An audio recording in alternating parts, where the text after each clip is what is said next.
Okay, let's start. Good morning, everyone. A warm welcome to our Award Master, Brother Joe Huang, Hualien Dharma team, and brother sister around the globe to this Saturday Hualien Dharma talk. So today I'm Sister Mabel. I'll be doing the opening today. So,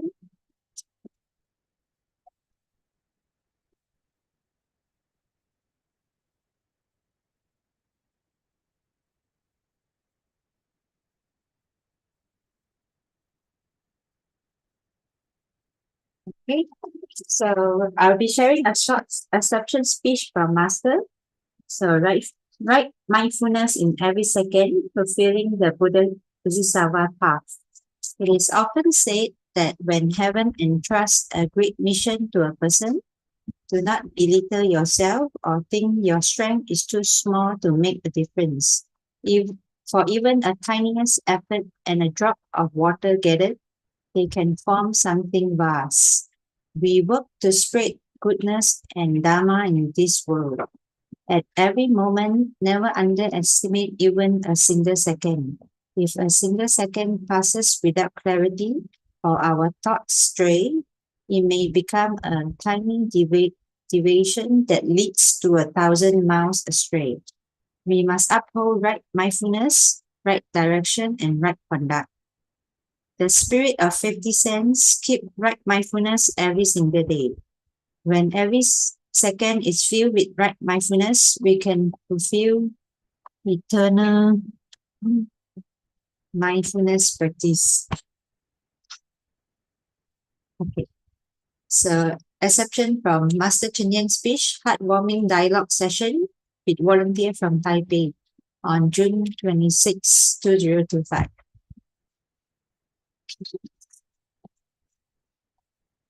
Next, let's send our sincere prayers into the 10 direction. May the Saharan be free from disasters and peace will be well in the world. Let us sing the prayer song with sincere faith. Okay, let's put our palms together.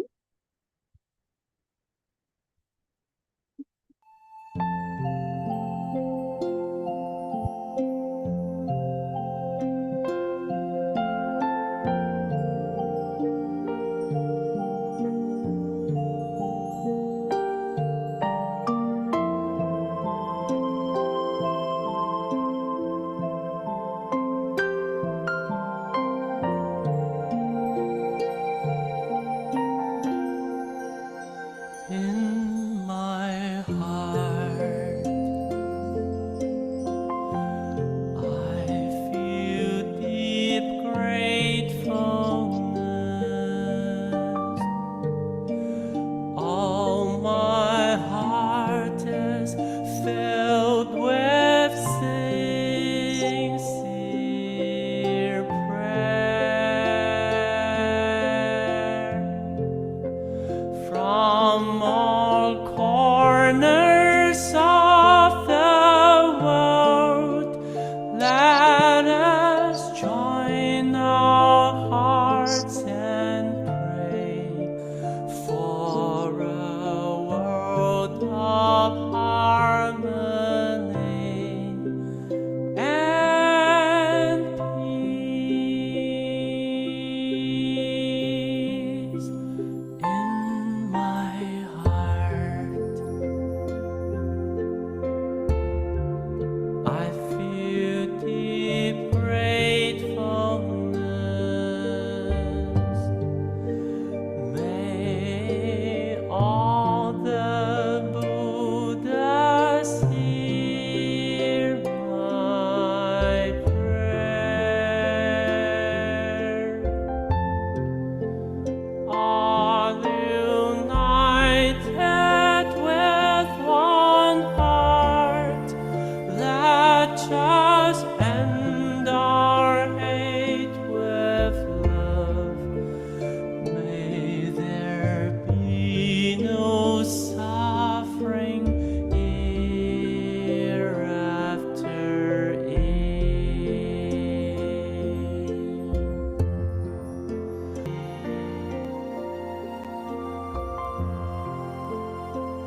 So may all minds be purified, may there be peace in the community, and may there be no disaster in this world.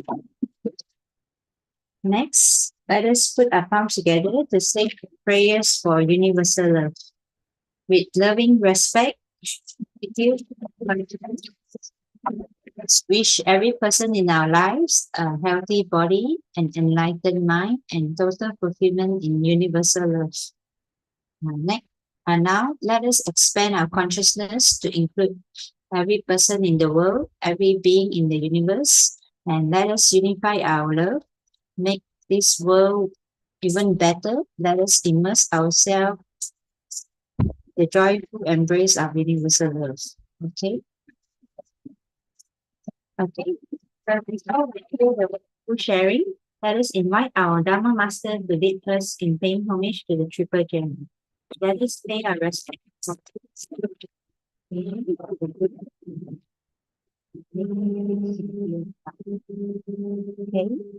so let's put our palms together. First bow, second bow, and third bow. And a bow to our extra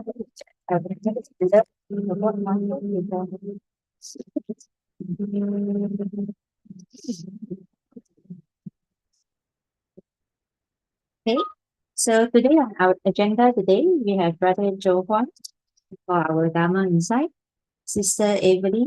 The stage is not mine, I'm just a dot in the circle of vows, and Sister June for a life of choices, growth, and service. Okay, so next I'll pass to Sister Ching for the weekly summary. Sister Ching.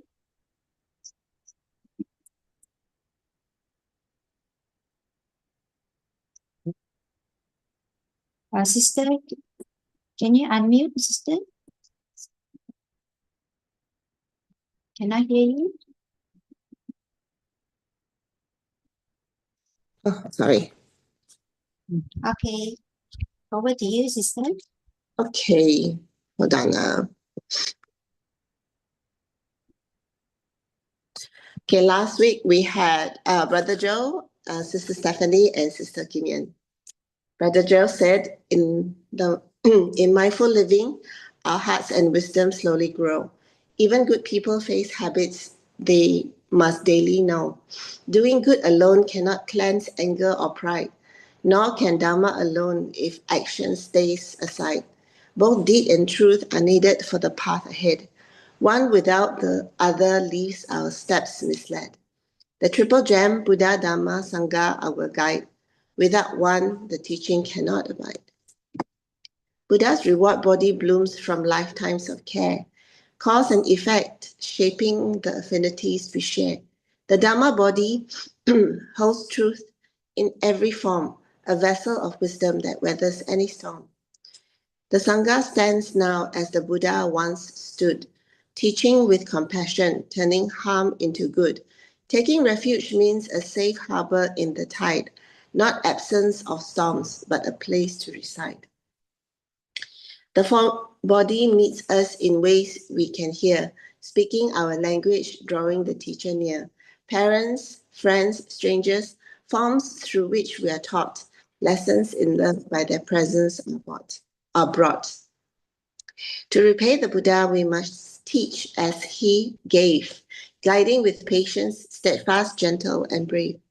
Each vow fulfilled shapes the reward we become, a body of service where all are welcome. Then we had Sister Stephanie, who spoke about why we have to eliminate our negative habitual tendencies. Habits of lifetimes hide the light within our mind, clouding the bright Buddha nature we were meant to find. A child plays piano as if born to the keys, another chants sutras with pure, unstudied ease. Seeds in the eighth consciousness wait for the right day, when causes and conditions allow them to find their way. But lifetimes of ego bind us in karmic chains, clinging to me and mine through pleasures and pains. Lao Tzu reminds, through short thoughts shape our words, deed, and fate. Without change, habits harden and seal our karmic state. The senses perceive, the sixth mind discern and divides.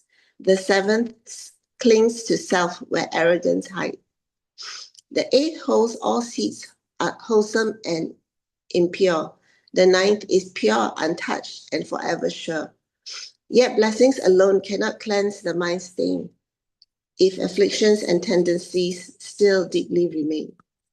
Sister Stephanie's mother lived, placing others before her own needs, never wasted a breath nor indulged in selfish greed.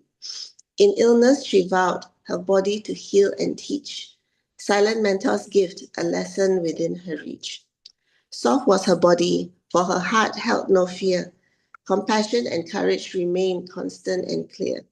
True practice is cleansing the mind's hidden flaw, so our Buddha nature may shine forevermore.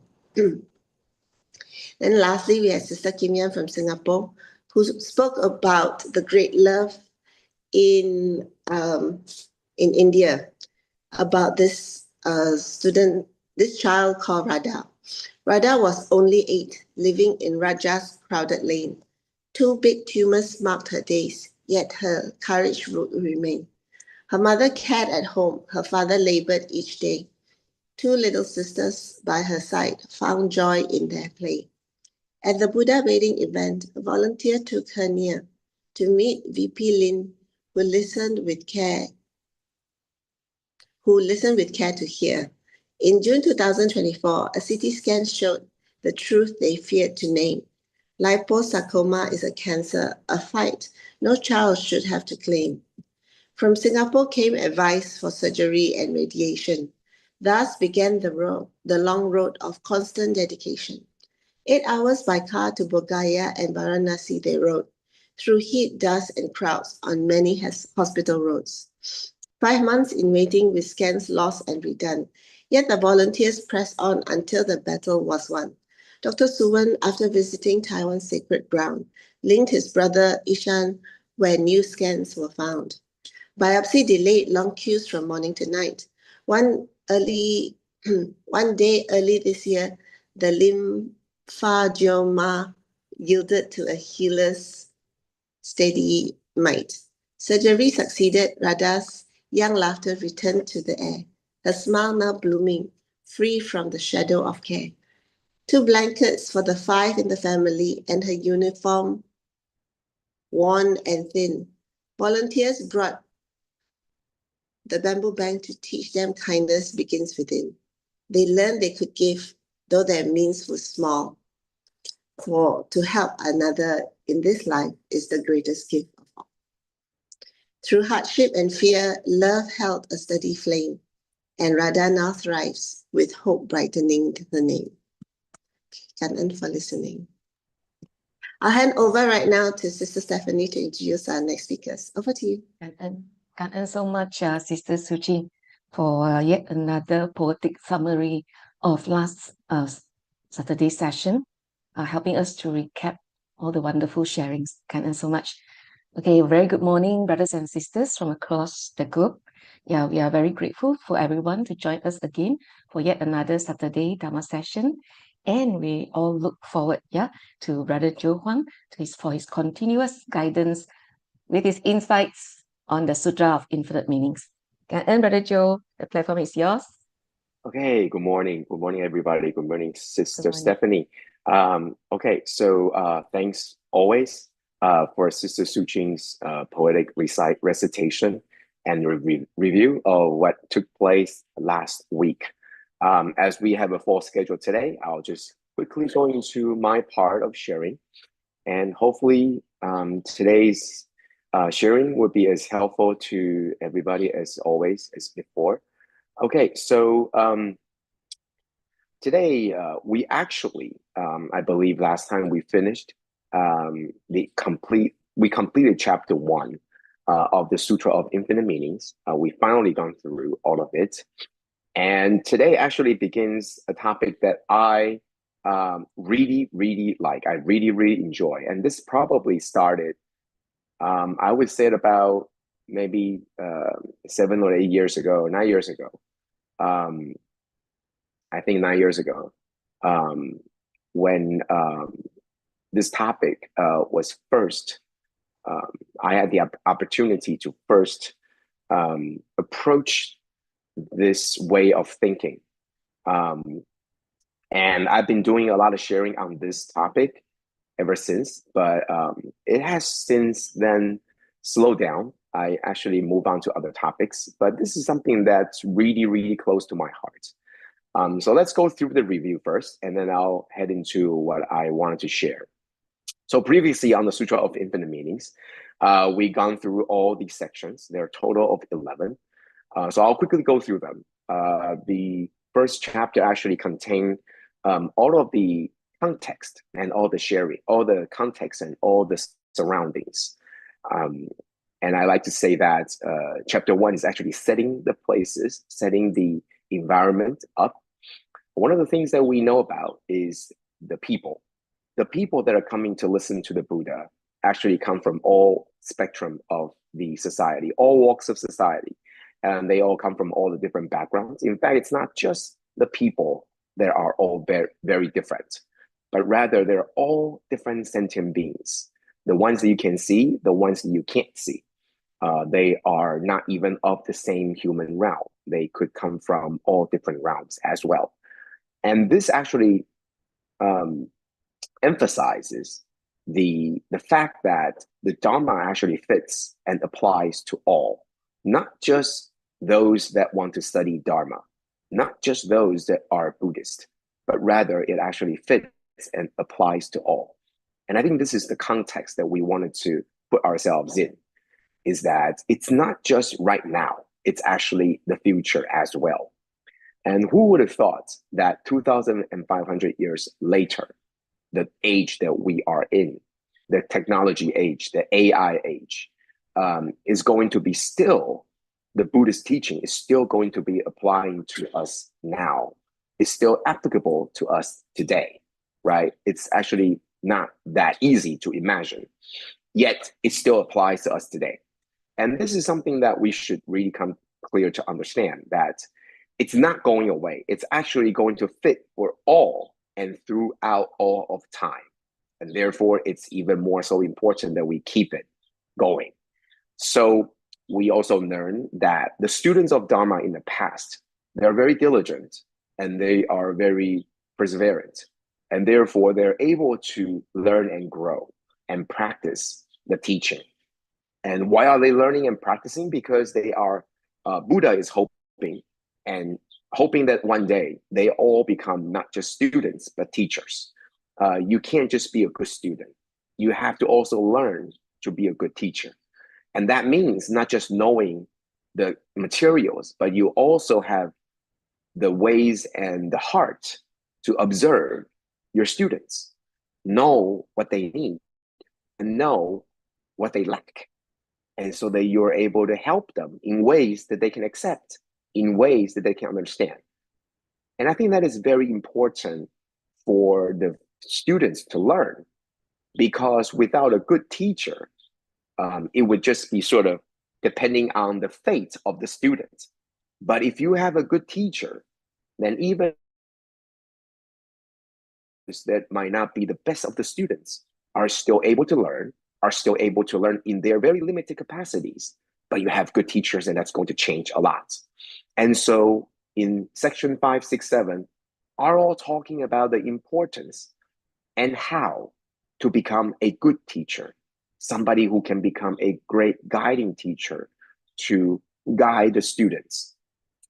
8, 9, 10, 11, the last parts of the chapter 1, talks about how the importance of the triple jewels or the triple gems of the Buddhism. These are the Buddha, the Dharma, the Sangha. And these triple gems actually talks about that you're going to need these very vital 3 parts, the 3 vital parts of how to keep this teaching on. You're going to have the founder who started it all.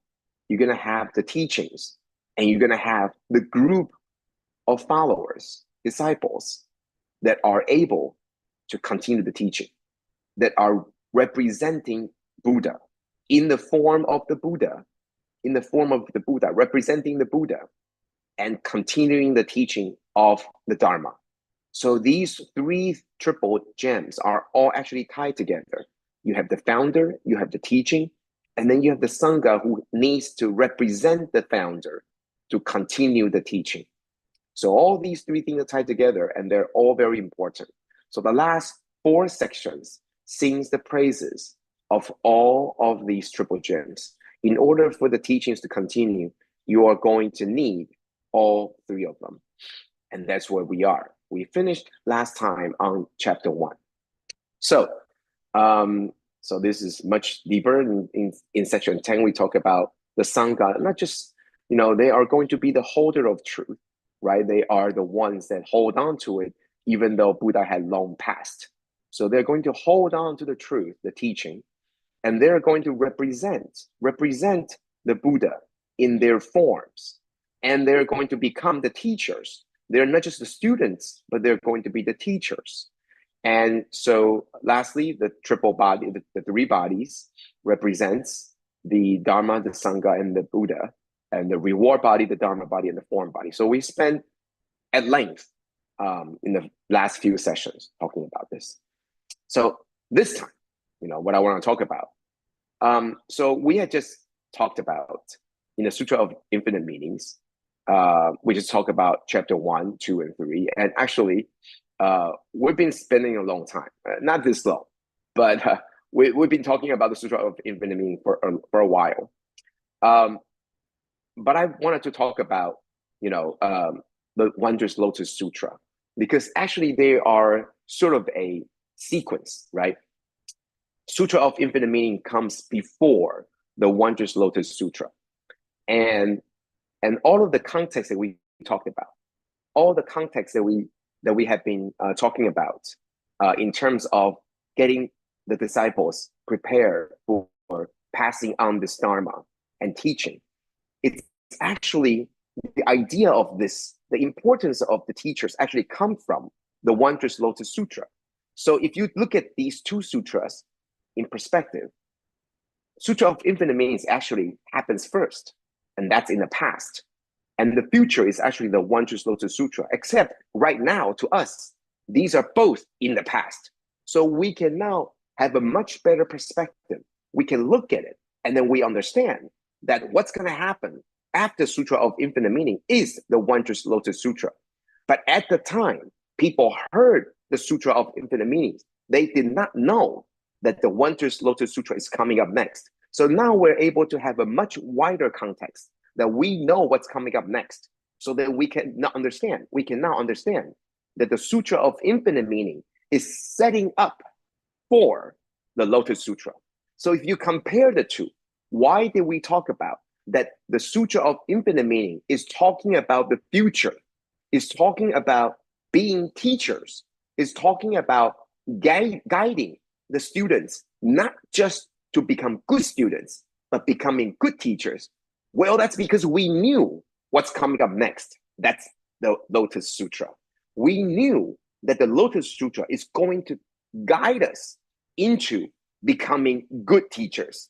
That's how we're connecting the dots. When we go back to the Sutra of Infinite Meanings, we connected what's going to happen in the future to what had happened in the past.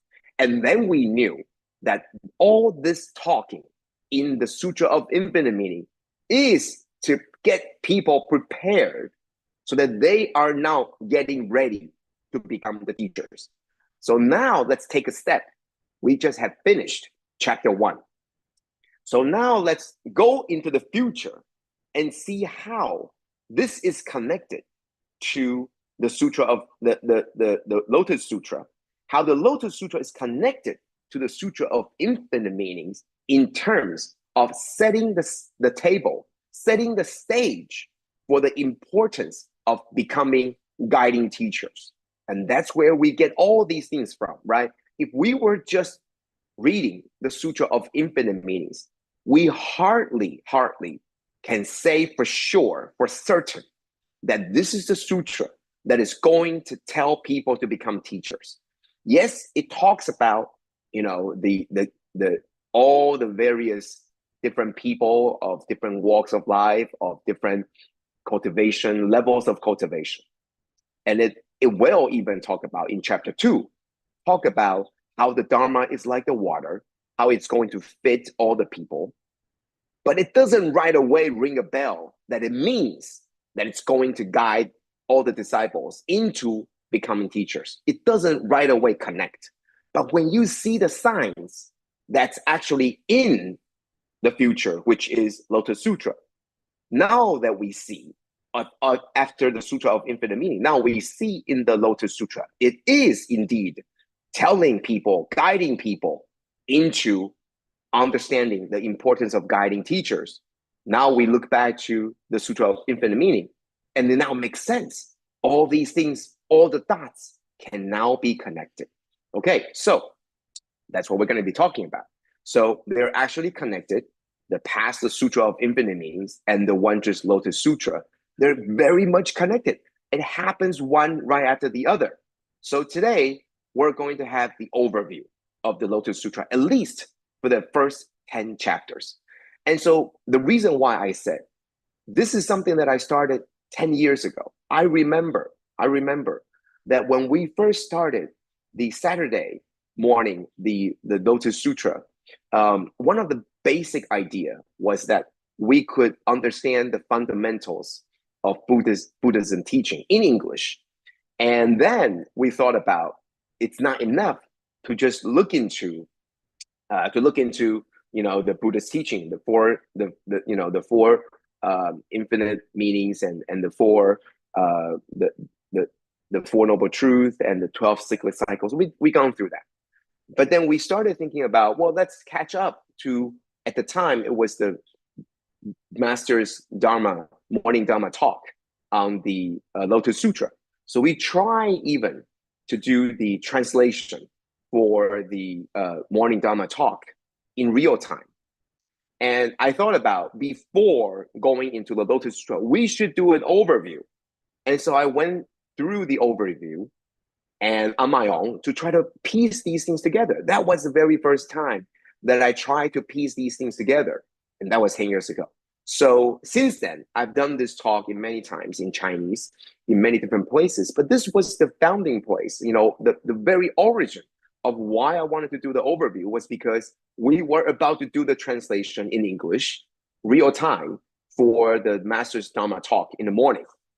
And I thought the best thing to do is to do an overview to understand where we are, where we go through, where we had gone through. So now let's bring back to the overview, right? So chapter 1. So once again, chapter 1, just like the chapter 1 in the Sutra of Infinite Meaning, Lotus Sutra's chapter 1 was once again setting up the place, setting up the environment, the time, the who, the place, all of these things were setting up, right? So who were in attendance? And one of the very key important thing about this that we should always know is that the Buddha had just finished Sutra of Infinite Meanings. This is not like there is, you know, a period of 1 year, 2 years, 3 years in between the sutras. This was actually the Sutra of Infinite Meaning had just been finished. Buddha had just finished talking about the Sutra of Infinite Meanings. And then it right away happens, the introduction, you know, the very first thing in Lotus Sutra. So this is actually in continuation, immediately after the Sutra of Infinite Meanings. So who were in attendance?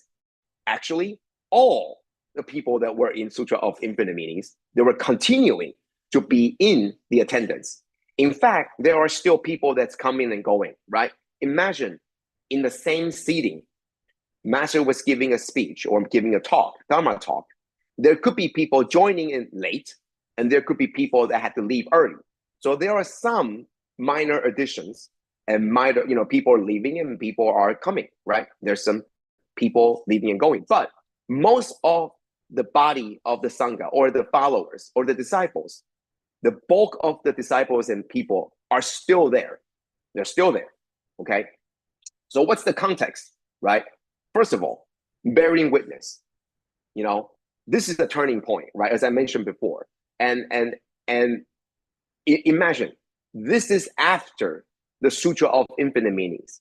And let me explain to you what the people are feeling right now. This is a turning point starting with the Sutra of Infinite Meanings. And people are feeling uneasy. As always, people feel uneasy whenever there's something change, right? Change is coming. And they knew. Because in the Sutra of Infinite Meaning, the stress, the main emphasis is not on spiritual cultivation anymore. The main emphasis becomes, do you understand the people you're talking to? Do you understand the people that you're preaching this to?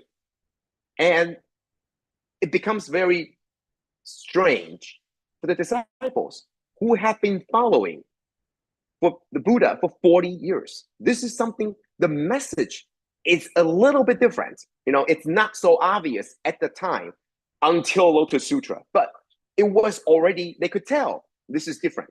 And I would like to point out to how this is very similar to when Master Cheng Yen introduced the 4-in-1 structure. This was also not taken easily by the people at the time. We all trusted Master Cheng Yen. But when Master Cheng Yen introduced 4-in-1, there were very, very senior volunteers that could not and chose not to follow, not to abide by the new teaching. It was something different. It's going to change the way that we work. Imagine when Master was at first doing all the charity work. This was back 60 years ago, 50 years ago. When Master started the idea of building a hospital, did people right away embrace this idea? No, they didn't. They thought about, Master, you must be joking. Are you talking about building a clinic? So people always reacted not with enthusiasm when there is going to be a huge change after people were actually accustomed to what the teacher is saying, right? People have understood that the Master Cheng Yen started Bamboo Bank, started, very small amount of sum of money, can actually help people. They like this. They want to do this. And they are getting the benefit. They are understanding the wondrous joy of helping people, even with very little money. And people liked it. And that took place for nearly a decade, except that wasn't the end point. Master Cheng Yen wanted to do more. She wanted to do not just free clinic. She wanted to do not just the clinic, but she wanted to do more. She actually wanted to eliminate the cause, the root of poverty at the time, which she believed was illness, sickness, the problem of not healthy. And that's where the hospital come in. Did people embrace this? No, they didn't. So I wanted to share with everybody that back then, 2,500 years ago, people are the same. The idea took root, deeply took root. What they were teaching and learning was adequate, right? You have the two levels of spiritual cultivation, right? You have the hearers and the realizers. These are the two levels of the spiritual cultivation that are right before the bodhisattvas. And they were fine with all the teachings. They were understanding. They were arhats. They were getting there. They were getting liberation. They're now free of a lot of their troubles. They are now free from a lot of affliction. They liked it. They want this. Except the Sutra of Infinite Meanings isn't just talking about this anymore. The focus isn't on the individual liberation. It's now talking about, do you know the people that you could be sharing this to? Do you know their capacities? Do you know what they need? Do you know what you could do for them? And you should do for them, right? In the chapter 2, when we talk about the preachings, it talks about the vessels of water. It talks about Dharma being like the waters, able to wash away not just your own, but everybody else's. And it needs to fit. Everybody has different capacity. You could be, the seawater, the ocean, the well, the river, the stream. It could all be very different. People of different capacities. And why are we talking about people of different capacities? Not just talking about the Buddha teaching us people of different capacities, but you have to now understand that the people that you're going to send and spread the teaching to are going to have different capacities too. And that's what your job is going to be. That's why in chapter 3 of the Sutra of Infinite Meanings, the 10 merits talks about going into the masses of people. That's your responsibility. That's what you're supposed to be doing. And people are shocked. Is this what we need to do now? Is Buddha switching the direction? Is that what we need to do now? Before it was I only need to care about what I am doing. I only need to know the Four Noble Truth, the 12 cyclic, the 12 cycles that I know that happens. And I now can walk all the way back to the source, the origin of the cycle, and get rid of affliction. And I'm done. I am done. Now you're talking about it's not myself. I need to do this for others. Are you kidding me? These people have no root in spiritual cultivation. They're so far away from where I am. It's going to be impossible to help them. Are you kidding? So a lot of people are it's very difficult for them to accept, right? So in between the Sutra of Infinite Meaning and the Lotus Sutra, in chapter 1 of the Lotus Sutra, what happened? Well, the Buddha didn't speak. The Buddha went into samadhi, went into meditation. That means he closed his eyes and he wasn't talking. He's done. Why? I believe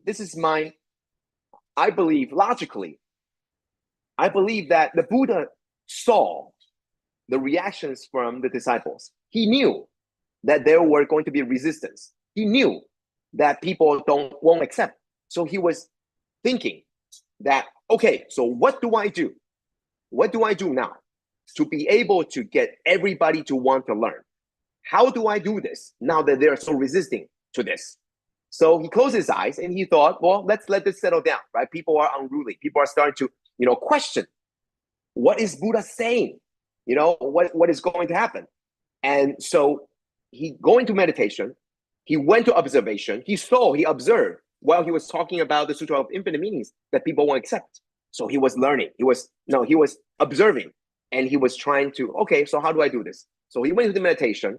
And so the turning point comes out, and this importance, and so at the time there were two people that came up, and they're going to, converse with each other in the time that the Buddha was actually in meditation. And these two people said, right, one of them is Manjushri, said that this had happened before, as with all previous Buddhas. When the Buddha wanted to switch at a turning point, everybody sort of resisted. So the Buddha gone into meditation and then observed and tried to figure out what is the best way to carry on. So that's why Master always says the Sutra of Infinite Meanings is the essence. The Buddha said the essence, except people won't accept and didn't get it and didn't accept.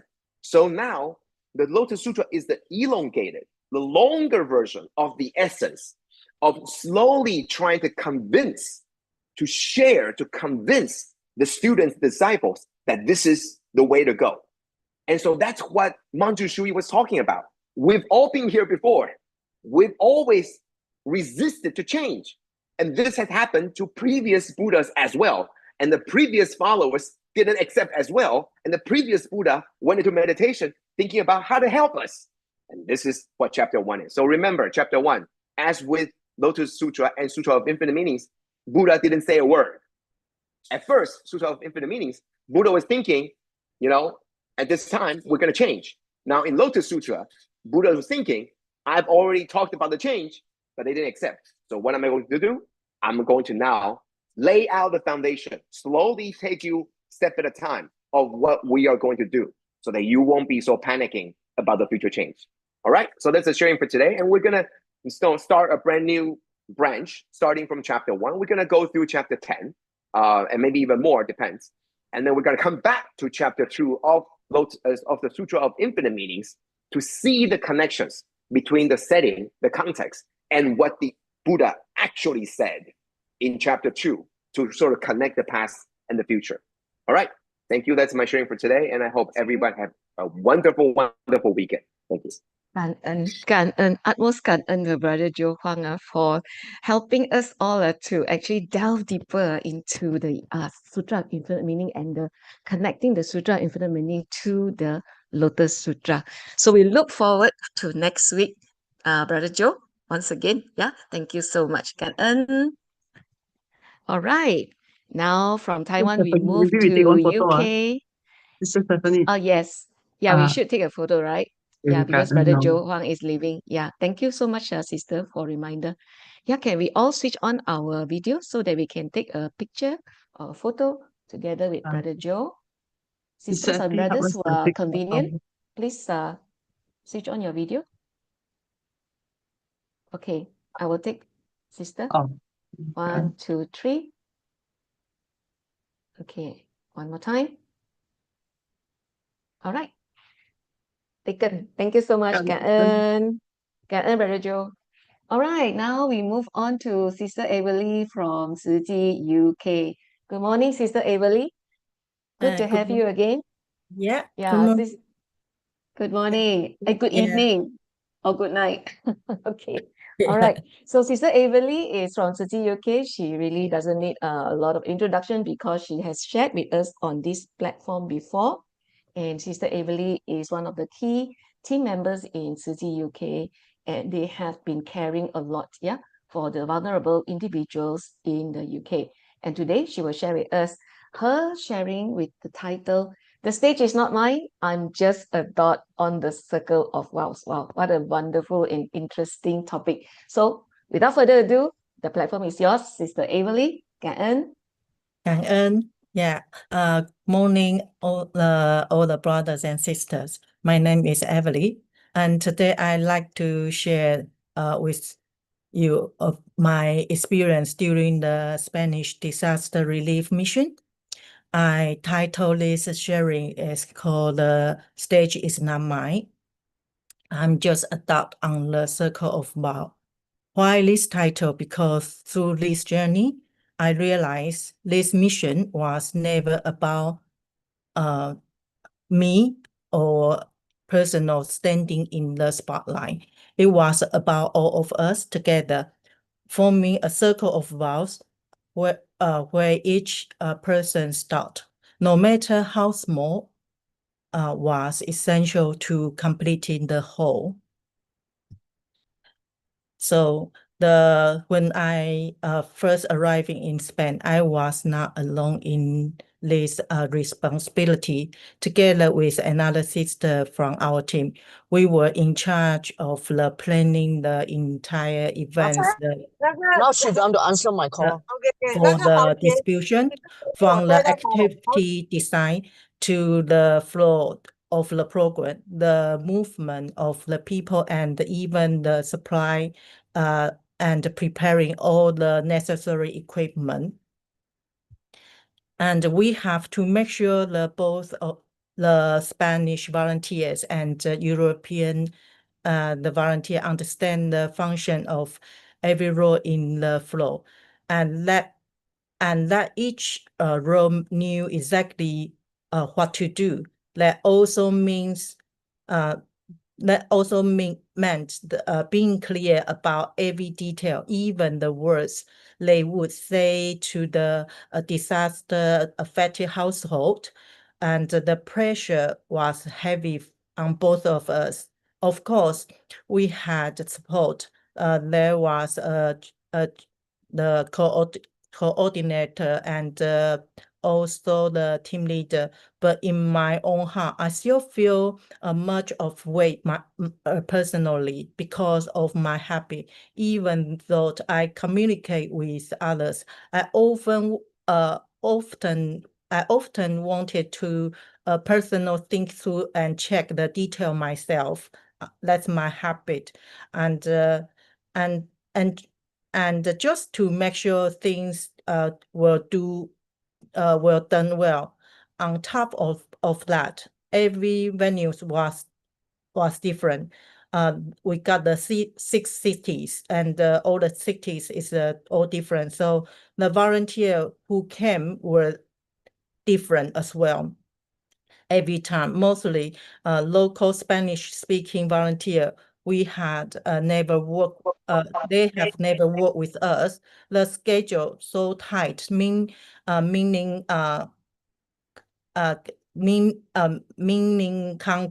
countless detail needing coordination as well, and with different culture and language involved, and any small misstep, any small mistake could lead will make the things out of control.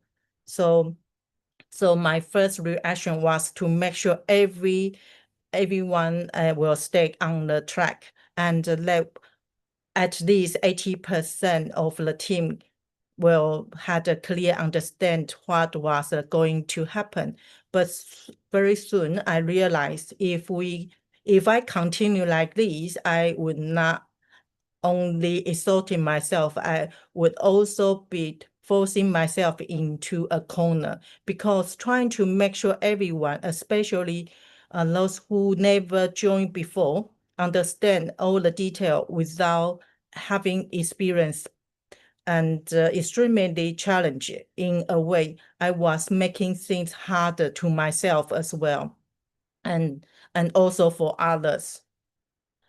So on the greatest lesson we learned in this mission was the 4-in-1 structure. This was not just something I learned personally. It was something our whole team had to grow into, because this structure taught us to trust each function group, let them fulfill their roles, communicate and coordinate with each other. For me, it's not that easy, because I had to resist the everything, to fix or double check everything myself. I have to remind myself my role was not to control, but to create a space for others to shine. And sometimes something beautiful happened is when I step back, I saw people step in, and I saw the volunteer helping each other, crossing team boundaries to support each other. And at that moment, I thought that is the teamwork really looks like. So as the mission went on, I start to see the power of the cross-team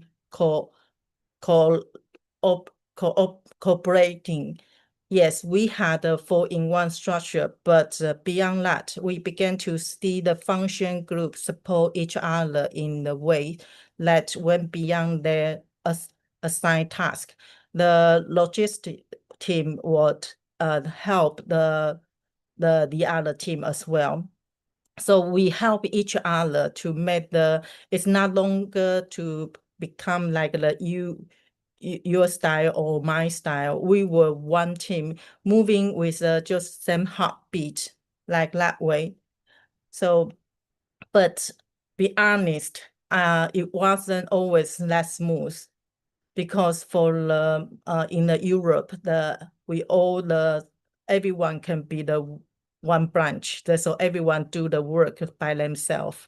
So when we become as a team and would like to work in like the function group, we will have some friction as well. They will have some misunderstanding. Sometimes the pressure may tempers rise, but these kinds of frictions and taught us how to pause, how to listen, and how to understand, and what the others people truly needed.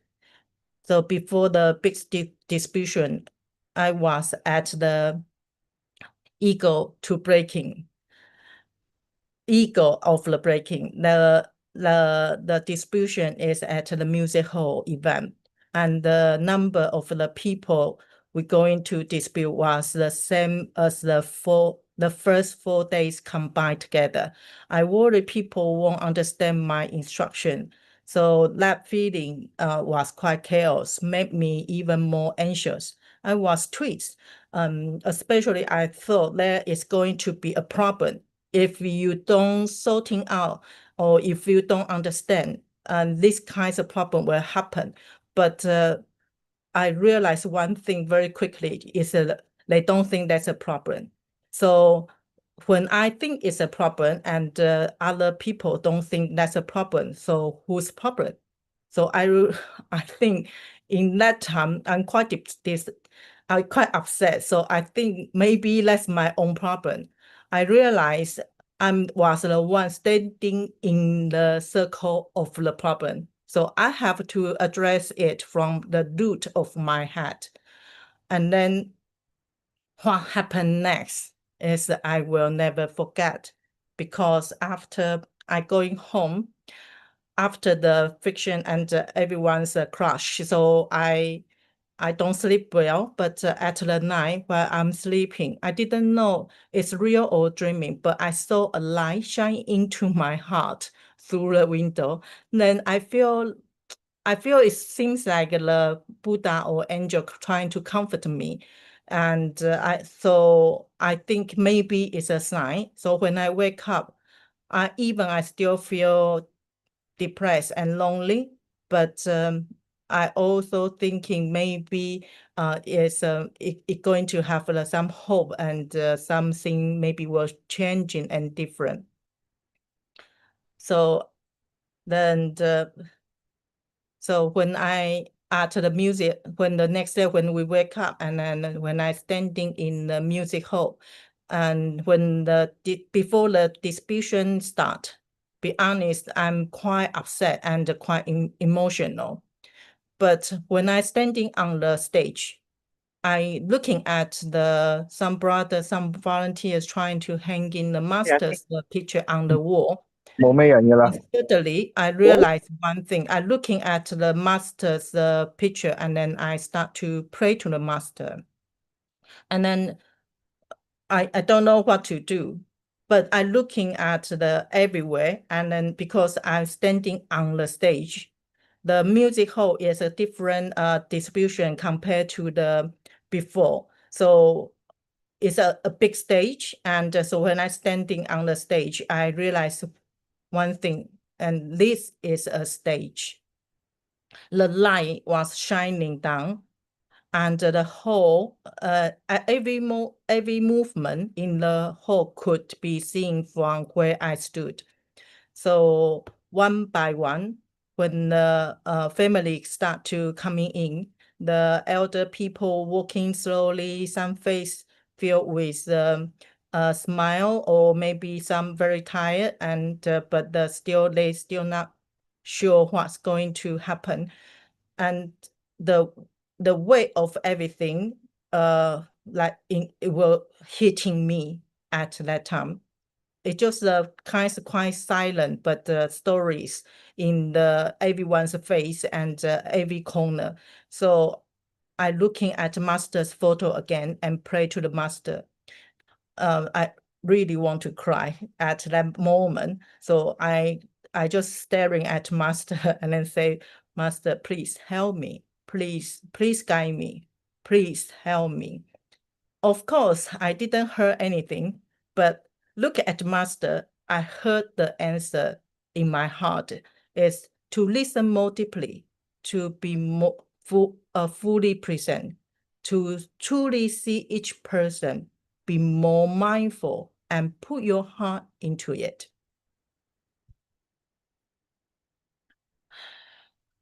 So looking back now, I think that's the moment was the turning point.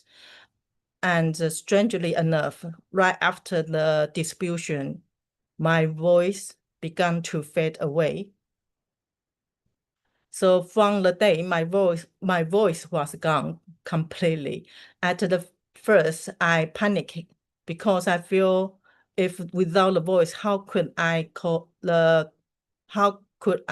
just trying to communicate with the people without speaking? And then I remember the moment when I standing on the stage and the silent pray when I pray to the master.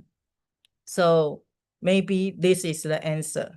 This is the answer master trying to teach me. It's the teaching I needed. The skill I rely on mostly is speaking. May not always be there. Without the voice, I must listen more deeply. I must observe carefully people's expressions and their body language as well. And when I do need to speak, my words must be meaningful. Words of the blame or complaint are unnecessary. So being without the voice, it forced me to think in a completely different way. So when I had no voice, it means I need to be even more meaningful in truly listening, meaningful in seeing the world, meaningful in interacting with people, and meaningful in working together with everyone in harmony and cooperation. So this is the why I call my sharing is called I'm just a dot on the circle of vows. In that circle, no one is in the center. Every dot is very important, it matters. Each one is connection to others, and together we form a completely unbroken circle. So I like to think of it like a three-dimensional glassy circle, beautiful, strong, and transparent. When light pass through it, every dot reflects like light. If every one dot is missing, the circle is no longer whole. So my role, like this time, is a window. It's not simply to pass a messages. It was to help the team to understand each other, to bridge gaps, and to make sure everyone could see the bigger picture and not just their own task as well. I think this is the 4-in-1 structured master trying to teach us as well. So has the 4 essential aspects. First is the listening, not just to the words, but to emotion and unspoken needs. And communicating is clearly, gently, and timidly. And number 3, connecting is linking people and resources and ideas. And number 4 is supporting, stepping in when someone needs the help and stepping back when they need the space. So when these 4 aspects come together, our circle grows stronger and brighter and more beautiful. So looking back, as it was not the largest disaster relief I have ever practiced in, but it was the most meaningful because my heart went through the profound transformation. I learned to trust. I learned how to let go as well. I learned how to listen even without a voice. And I learned the stage is not mine. It belongs to the vows. We all share that. So today I want to thank every volunteer who stood shoulder to shoulder with me in Spain. And I want to thank those who challenged me as well, because they helped me grow. And I want to thank each of you here to being part of this circle of Vows, even if we have never met in the same disaster site. The circle is bigger than any one of us, and yet it cannot be completed without your thought. Thank you, everyone, to listen my sharing. Thank you. 感恩 so much, Sister Avaley, for this very, I believe all of us here today benefited a lot from your very sincere and heartfelt sharing, which make me recall Master say, 有承担就有成长.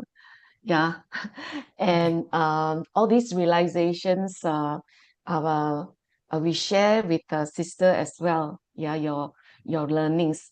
Really very grateful, sister, to help remind us of the importance of trusting each other as we work in a team, letting go of our habitual tendency, and seeing the big picture that we are all connected by our vows, each and every one of us, even though we never met physically.感恩 so much. 感恩 so much. Thank you. Once again, we hope to see you again, Sister Avaley. Thank you. Yeah. 感恩. All 感恩。 right. And moving from UK, we come back to KL. We have Sister June Chow. Really looking forward to Sister June Chow sharing, because she is one big seed, deeply rooted, and will definitely be able to enlighten us with her journey of learning and growing through her sharing today, entitled A Life of Choices, Growth and Service. Over to you, Sister June. Good morning, everybody. Thank you, Sister Stephanie, for the introduction. And thank you, Sister Avaley, for the wonderful sharing. Indeed, we are all, connected in that big circle. Allow me to share.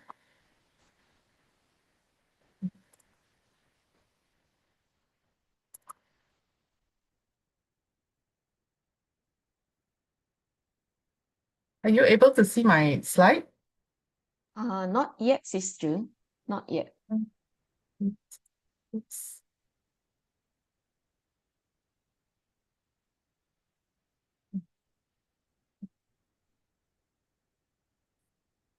Yes, it's coming up, sis. Okay. Yes, we can see it now. Okay. So thank you for the opportunity to share, and good morning to all. And when Sister Ching asked me to share, I was thinking, what should I share? Because I've shared a lot about my children, a lot about my family. So in line with what Master has always been saying, to take stock and reflect on our life. So this time around, I will share about myself, my story, how I started. And okay, so growing up, I grew up in a small town in Johor, and my mother was my very, very strong role model. I think last week, Sister Stephanie also shared about her mom, and she said how her mom was also selfless and, giving. And this reflects very deeply with me, and it resonates very deeply with me, because my mom is the same thing. She is not only selfless, she always puts others above herself. And she comes from a really big family. There were 15 of them. Although she's not the eldest, but she's always been the taikache, the big sister. And she has a lot of responsibilities. She will help her siblings and all that. But I believe these are all the good affinity, because without her being like that, a lot of opportunities wouldn't have come up, not just for her, but for me and my sister. So this set the tone of life, guided for me and my sister. It's not that my dad is not a good example. My dad also is. And my parents from young has always taught us, it is important to have responsibility, and it's important to not just care for yourself. It is good to also, if you can, help others. So my parents, my mom was a nurse. And then my dad, my parents has always been like, from the time that I can remember, a blood donor. So for me, it's a very natural thing, all this like helping others. Okay, next, I left home very young, although it says 19. 19 is when I went abroad. But before that, I actually came up to KL to study. So that was when I was 17. I stayed with my aunt. So that sort of structure my belief and a lot of values that I had was further strengthened, because my aunt was the one who taught me, is it a need or is it a want? So if you can answer that question, you know what it all should be about. So when I went abroad at 19, I was earlier on when I mentioned my mom had a lot of siblings. So initially I was supposed to go to the UK to study, but because some very good affinity, my mom visited the sister the year I was supposed to go abroad to Australia. That's also another where one of my aunt was staying. So my other aunt was like, why don't you let your daughter come here to study? She can stay with me. So that sort of changed the course of what I was supposed to do and where I was supposed to go. But to me, I was I really didn't mind where I went, as long as it's abroad and it's a very good good experience, because from then you develop a lot, you learn a lot. I went alone, and I developed a lot of assertiveness. And usually when you go abroad, there are a lot of things that are very, very new, a lot of experience. You no longer have your parents with you, although I'm still very blessed because I have my aunt and I have some family there. So it wasn't so bad. But because my aunt was sort of like a single mom, I helped out with the children. So at that point, I could drive. All I remember was like I was driving my cousins for classes. I was taking them to school, making them snacks. So these are the things that I never get to do when I'm back here, because I only have a sister and we are only about 14 months difference. So that sort of built confidence and adaptability, because kids being kids, when they're sick or when my aunt is not around, then she was like, oh, can you take my kids? So to me, it's very natural to do that sort of a thing since young. And then back in Australia, I did like 4-5, I was abroad for many years.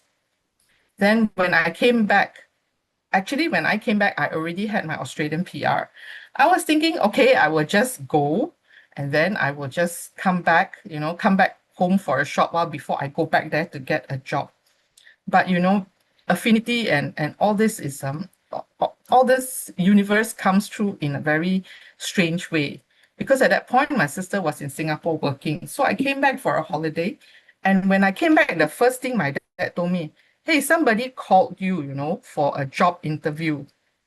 And then I was thinking, okay, why not? Why don't I just go and see how it is? If it doesn't matter if it works out or not. I'm just gonna go back anyway. My friends are there. A lot of my life is back in Australia. So I went for this interview, and I didn't know what the job was about. All I know, it was in funds management. At that point, I didn't even know what funds management was. So I went, the boss was nice. The boss's secretary was even nicer. She was like, oh, I called you and your dad said you were not around. Initially, I was going to hang up. But because your dad sounded so nice, I arranged for an interview.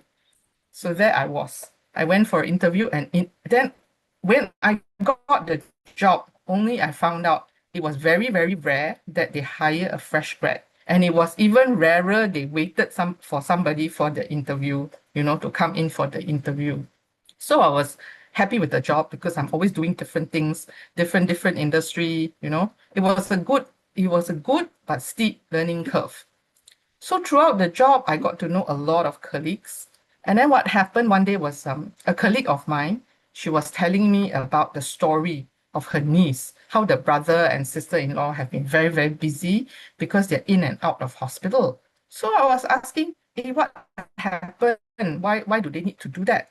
So upon hearing the story, she was telling me, oh, the niece had this disease, had a disease, a congenital disease, something called biliary atresia. And if she does not do a liver transplant, she will pass on, she will not be able to survive. And then I was thinking, what about her parents? Can't one of the parents be the donor? Then she said no, because unfortunately, both of them had hepatitis, one of the carriers. So that's why it makes it not suitable. So then to me, I was thinking, hey, I can go get tested. At that point, I wouldn't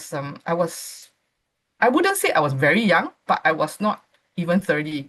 So I said, why don't I go and get tested? I thought it was like some blood donation and all that. It seems not difficult, for me. I've been a blood donor since I was 18. When people turn 18, they want a license to drink. But when I turn 18, I want to donate blood. And when I turn 21, I actually want to vote. So these are my lifelong thing for as far as I can remember, and as far as what my friends would always tell me. So then my friend said, are you sure? I said, well, it's just getting tested. It's not so bad, right? So then I went to test. Then blood matches, everything matches. And this is actually a very a long process, because it's a non-family, non-related donation. So not only do I need to get tested for blood, I need to get tested by a government psychologist. I need to go through interviews by the social services to ensure that I'm not doing anything illegal. And I've got to do a whole series of tests for a very long time, I think 6 months. And I'm very grateful that my parents are very, very supportive, because it's not just in the country I got to go get tested, because some of the facilities are not available here. So I had to go to Singapore as well. But it's a very, very humbling experience, So this has also makes me more accepting of the fact that, as long as you have a healthy child, it doesn't matter.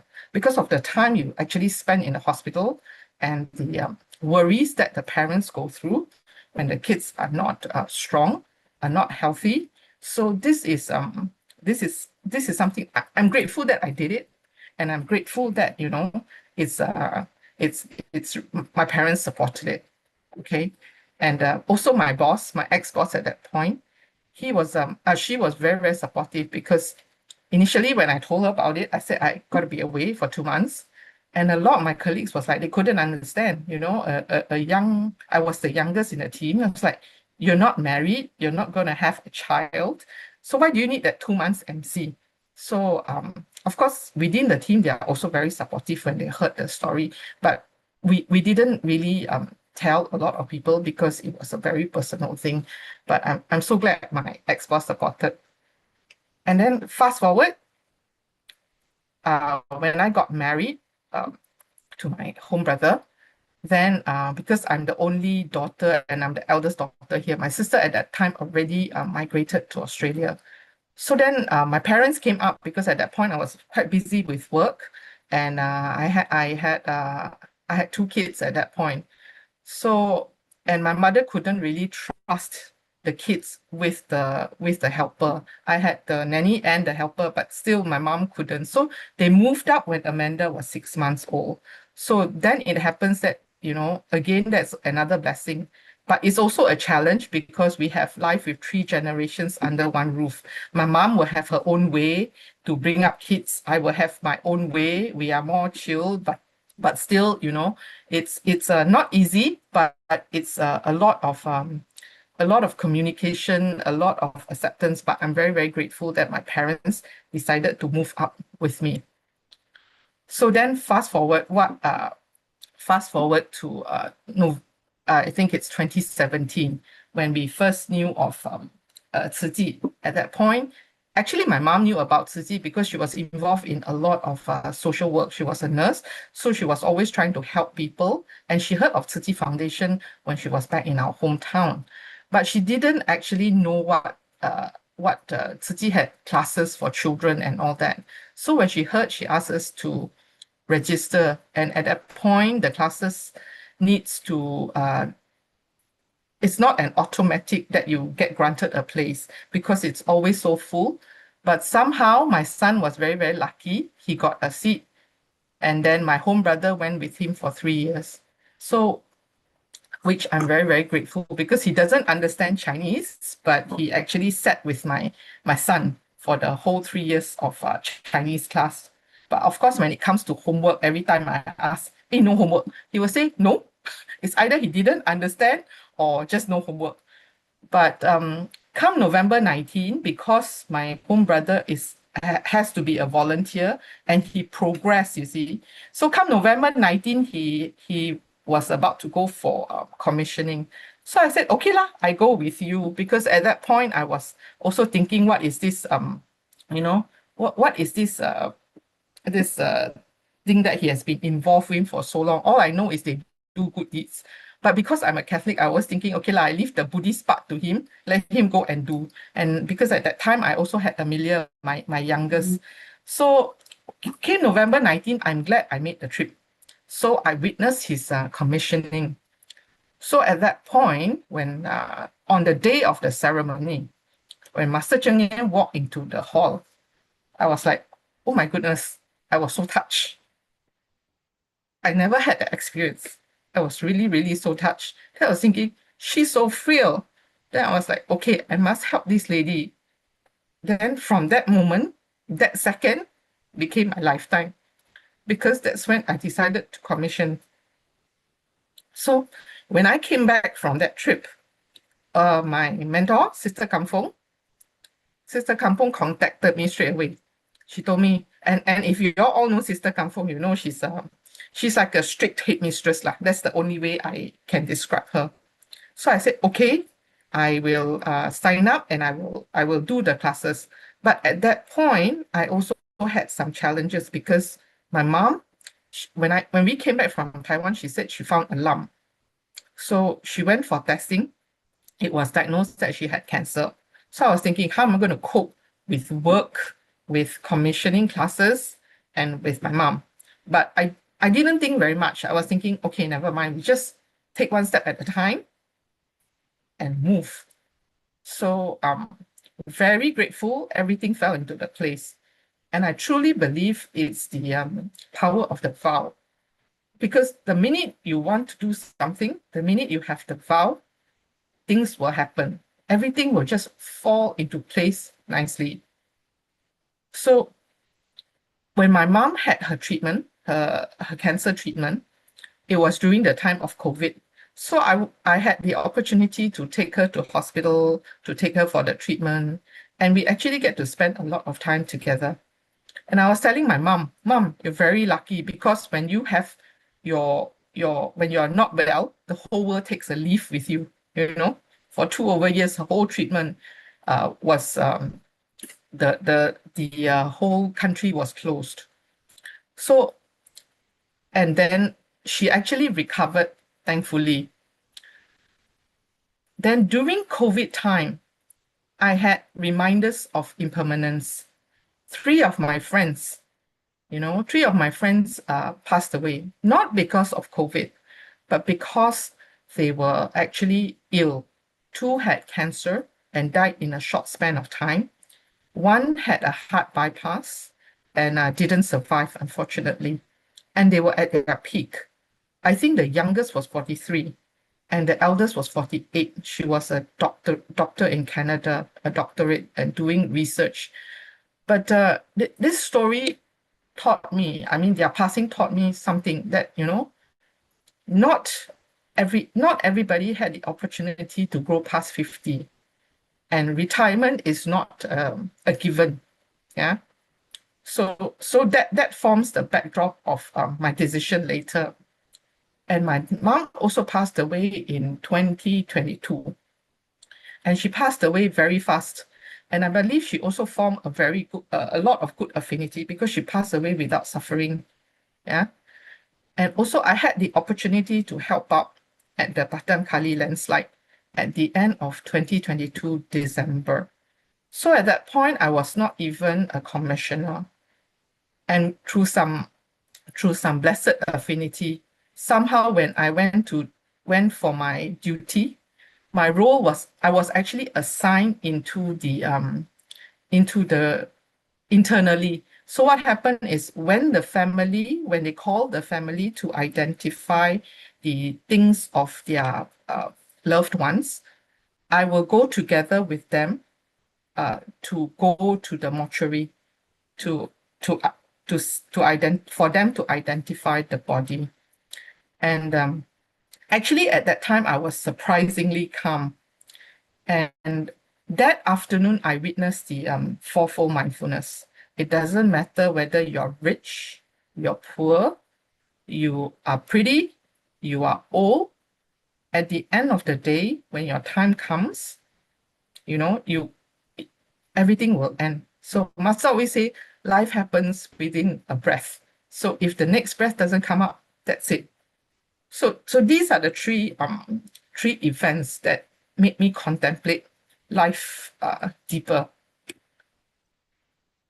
Okay, so I was actually recommended for commissioning in 2021, but however, it was COVID at that point. So then what happened? So I was a commissioner in waiting, but to me, it doesn't really matter. At one point, I actually struggled because I'm a Catholic. Then I struggled whether I wanted to take refuge in Master. So then one night, I had a dream about Master. She gave me 5 words. 一切唯心造, or everything originated from the heart. And at that point, right, it sort of calmed me. And the next day I said, okay, I will do it. I will take refuge. So in June 2023, I successfully commissioned. And my vow is to help Master carry the rice basket for the world. I think yesterday during the book study, Brother PS actually said, why is he actually posed this question. Master, at that point, Master didn't understand in the story of Ching, why the woman carrying the rice basket is the happiest. Because it shows, to me, I think it shows responsibility and how every move and every action will impact and affect the lives of others. So this is great responsibility. So as soon as I got back from Taiwan, I actually tendered my resignation, not because I don't love my job, but because I feel there's a greater calling. And I really think we need to do something. Everybody needs to fill in the role, like what Sister Avaley said, the little dots. And I was very happy with the decision. But of course, there was a lot of asking me to stay and all that. But that is not so important, because I feel I cannot continue my spiritual cultivation and yet be in an industry where greed is very prevalent, because I'm in the finance industry and it's always about money. It's always about material wealth. So I feel that's a conflict. So I was very happy to make that decision. And the next month after I've retired, I actually had the affinity to go back to Taiwan, because at that point in Taipei, they had the Sutra adaptation performance. I went back with Sister Irene. It was really, really wonderful, because we got to watch the Sutra adaptation, not just one time, but 5 times. And I also had the affinity to go in and be a crew member to help them with the props. So that is really, to me, it's invaluable. And it's a great it was a great learning experience. And so 15 months of retirement, what did I do? My time was very packed. A lot of people think you have retired, you have a lot of time. Actually, no, I'm even more busy than before I retired, because when you work, you actually know your job. You have that pockets of time where you can do your own things, or you know how to manage your time. But the minute when you retire, to me, it's a life of service already. So every time when I get an opportunity, when people ask, I always say yes, unless I really cannot. So I mentored Sister Jasmine, who is a cancer survivor. She's an amazing story, because when I first knew her, she could talk. She just recovered from her cancer treatment. However, cancer struck again. She had to remove her voice cord, and then she couldn't talk. So at that point, she was quite weak, but I did tell her, you come and do what you can. And I'm very, very, very, very inspired by Sister Jasmine, because in November, she'll be going back to commission. Her story is another one for another day. It's just amazing. And in between that, I had a lot of translation duties, book study, which unfortunately, now time doesn't permit. I couldn't carry on, but I'm very glad Sister Su Ching could, and also the Jingsi Hall tours with visitors. And I even managed to go back to Taiwan to follow Master on her journey with Sister Huang. That is a very, very invaluable experience because we got to be in a room with Master and a lot of senior Taiwan volunteers. It's really, really something which all the experience that money cannot buy. So I'm glad, because if I had not made the decision to retire, all this will not come. Okay. And of course, throughout the whole process, I get to reprioritize my life, So life is not just about your family, your own family. Of course, it is important, but it is also about the greater good, It's to help others as well. Because Master says, if you change yourself, you are changing your life. But if you influence others, you are actually helping them change theirs. Yeah. So then what happened? In November 24th, after 15 months of retirement, I received an unexpected phone call. It was one afternoon, I remembered. It was an invitation to join Tzu Chi International School. It is a school where all my 3 children went. Initially, I was hesitant, but I agreed because I remember what Richard Branson said. Richard Branson is the founder of Virgin Airlines. He said, when someone offers you an amazing opportunity and you're not sure you can do it, say yes, then learn how to do it better and later. So that's what I'm doing. So I'm actually trying to do, and I never thought I would end up in a school environment after having left school for so long. But I guess the universe is always our teacher. Yeah. And I'm so grateful that Master has taught us and given us the tools on to handle all these things. So before I end, I would like to reflect on what I've learned. So gratitude, it is a very important it's an important quality, because only with gratitude you are able to learn a lot of things, learn, unlearn. Even everything that's being thrown may not be good, but if you take it in a good way, something good will come out of it. So is the journey meaningful in TCISKL? It is, but it is not easy, because it is a big school with close to 3,000 if you count the staff. And through wisdom, and wisdom strengthens through practice and perseverance. So wisdom is the ability, it works like a muscle, okay? The more you practice, the better you become. But of course, it's not a straight line, yeah? It's like, if you've ever come to the Kuala Lumpur Jingsi Hall, the Dharma ramp that we have, why is it upward sloping? It's because it's like we're climbing Mount Sumeru. So this is the same as the Bodhisattva path. Every step you take is one step closer, but it is not an easy journey at all. So challenges are best met with calmness and clarity, and also faith. Faith, people say faith, why is a leap of faith? Because with faith, you really don't have the logic to process. You just have to jump. Because when you trust, with my trust in God and Master Cheng Yen, I believe nothing is impossible. Because I believe that, things or challenges come to you in a good way to make you a better version. This is what spiritual cultivation is all about. It's about being a better version of yourself. So in all, I would always remind myself to stay grateful, stay mindful, and keep growing. And this is just a summary of my life before and after Tzu Chi. It's really not much different. It's just putting the blocks a little bit differently by reprioritizing. I still get to travel, but it's more with a purpose. Nowadays, when we travel, we include Tzu Chi in a scheme of things. It's like either I travel for mission work, or even when I'm on a holiday, I'll make sure I find the nearest city office to visit, just to touch base, because you never know how affinity will work out.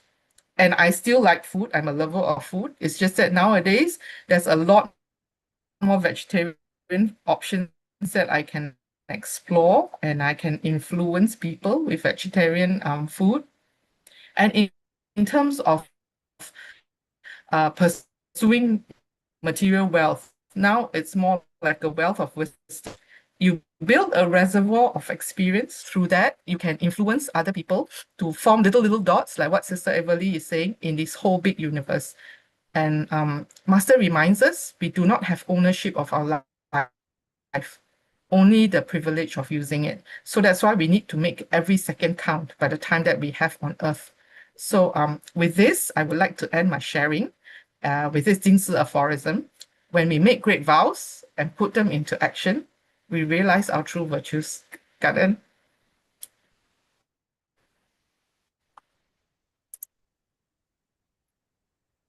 感恩 so much, Sister June. I was just trying to take a quick snapshot of the final slide and share it very quickly to the group chat. And really very grateful, Sister, to be able to listen to your sharing about your all this journey that you have made. I think both of us, as you mentioned just now, shared a wonderful role model in our mother. So that's why transmission as role models is very important, especially on the path, right? Master as our greatest benefactor, and we role model after her. Yeah, so we are all connected by the power of our vows, and with these vows, trust the path will always connect us in this whole great scheme of things, all these dots, yeah, of kindness, of goodness, and all that. So really, I'm very grateful, Sister. I love your one of the thing is wisdom is like muscle. Wisdom is like muscle. There's so many good points from your sharing, and I think all of us are worth to go through it again. Yeah, especially with Sister Avaley's sharing as well. We still have a little bit of time.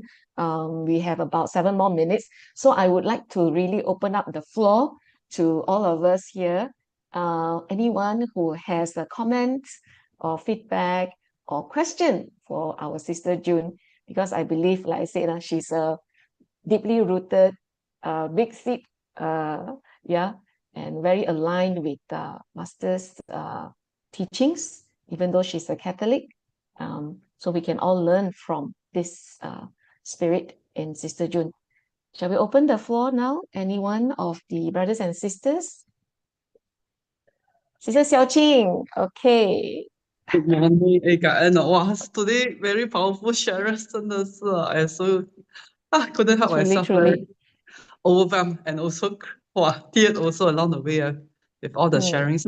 感恩。Yeah, Sister June, I have 2 questions. One is what is the most challenging moment I mean during your 15 months of retiring and the second one is during your 寻脚with Sister Hong Li at the with masters what are can share the most memorable or insightful lessons that you have learned there? 感恩。感恩 for the question. I think challenging is always about how you make good use of your time during that 15 months. So, there was a professor who took out a glass bowl, and he got his students to put in the big rocks first. So, the priorities are like our big rocks. So you ensure you don't fill your big bowls with the sand, because once you put in the sand, the big rocks cannot go in. So this is about how prioritizing things so to me, big rocks are very, very important, the priorities. But of course, when you don't work, you sort of thinking like, okay, maybe I can laze around a little bit, but I try not to get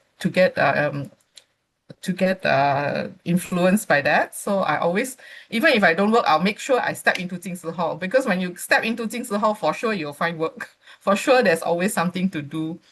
And in the Xingjiao, Master said this, greed will ensure that she said a lot of things, but 2 things struck with me very, very deeply. She said greed will cause your actions You know, when you have greed in your heart, it will cause you to do things which are non-beneficial to the earth. That's one thing. And second thing, when I re-look back at my notes recently, I noticed she actually said that at that point, it didn't strike me so hard. But when I look back at it again, it said that, you know, 能承担使命，困难就会过去. So this is something very strong, meaning that if you shoulder responsibility via a mission, all the challenges will melt away. This is I believe this resonates very deeply with me, especially now with TCISKL. Thank you for the question. Sister June. Wow. Very powerful, Karen. Yeah, indeed, a very powerful sharing, Sister June. Really, this wisdom, great, because we see Sister June is always taking on responsibility, and to me, she's like octopus. She can do so many things. But yeah, the key is prioritizing, as she mentioned many times, reprioritizing the life, right? And so much And as Sister also June. leverage on the help. And you know, when you want to do, right, you leverage, like what Sister Avaley said, the 4-in-1 structure. You find people who can do it. Yeah, you don't have to do it alone. I think that's very important. Ask for help and, you know, go find it. Leveraging on the strength of the team, right? Okay. Yeah. We still have 3 more minutes. Can we seize the opportunity to ask Sister June question? Anyone? If not, maybe I can ask a question. Because Sister June is also mother to 3 children. And to all of us, we always say, when she came to PCBC, we always say, wow, my yard song say. So because the whole family come, no, including the mommy will come also. So I think for us, we observe that Sister June is always setting herself as a role model for her children.